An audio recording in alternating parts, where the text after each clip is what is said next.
Hello, everybody. Pastor Rick here, Broadman Baptist Church. This is the Broadman Word for January 14th, 2026. Cannot believe we are halfway through January anyway, already. Wow. It's incredible. Today, I have titled this message, Why? Because we ask why a lot. When a tragedy or something awful happens, we ask why. Why did that have to happen? How did that happen? If there's a God, why isn't he involved in this? And then also for us personally, when things happen, why did God let this happen to me? We're always seeking a why.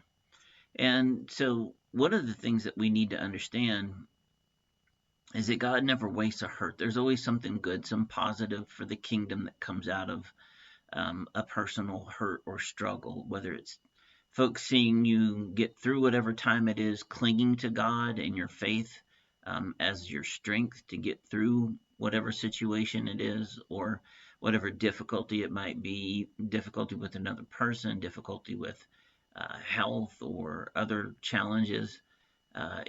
People seeing you cling to God during those times is a powerful witness, and that is always good for the kingdom. So God can use us and the things that we go through for positives.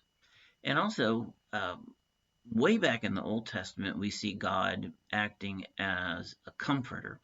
I've selected Isaiah 51 for today, and it says, beginning in 12, even I, am he who comforts you. Who are you that you fear mere mortals, human beings who are but grass, that you forget the Lord your Maker, who stretches out the heavens and who lays the foundation of the earth, that you live in constant terror every day because of the wrath of the oppressor, who is bent on destruction? For where is the wrath of the oppressor? So we see here that God is, through Isaiah, asking the question, why is it you're so worried about the things of this world, the oppressors of this world, and even things you see happen? Because all of those folks are bent on destruction.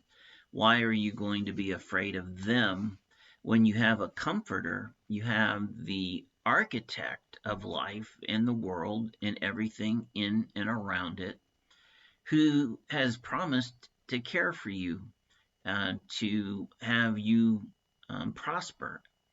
And so the question then for us, when we're wondering why, it's not an unusual or unnatural thing. But we probably don't want to get real wrapped up in why. Why do things happen? Well, one, evil is not a desire of God. It's not part of God. It happens separate from him. And so we should actually be surprised that more evil doesn't happen, because God is good, God is love, God is right, and he is in the hearts and minds of so many that the world has a certain order to it, a flow, and it is mostly good. It's just that the dramatic, the evil, the stark gets all the attention. God is not evil. He does either ordain or allow things to happen. But you have to ask, what would be the greater sin? For God to treat us like puppets or puzzle pieces to be moved around at his will, and to intervene at every bad thought or every bad situation and effectively turn us into no more than robots without free will? That's not love. And God desires our love. He doesn't need us for anything, but he desires our love, and that love based on who he is, the grace and salvation that we've received because of who he is. And so if we were just basically robots or marionettes or puzzle pieces to be moved around at his will, that wouldn't be love. So he wants us to, of our own, live for and through him and depend on him And in doing so, we would produce good. If everybody believed and followed Jesus Christ, there would not be evil. But of course, that's not the way things are. So, our job, if you're really worried about evil, is to get as many people converted over to loving God and living His way as you possibly can. Because every time we do that, it's not that those people can't do wrong or fail, they can, but it certainly reduces the possibility of tragedy and trauma and the evil that we see in the world happening.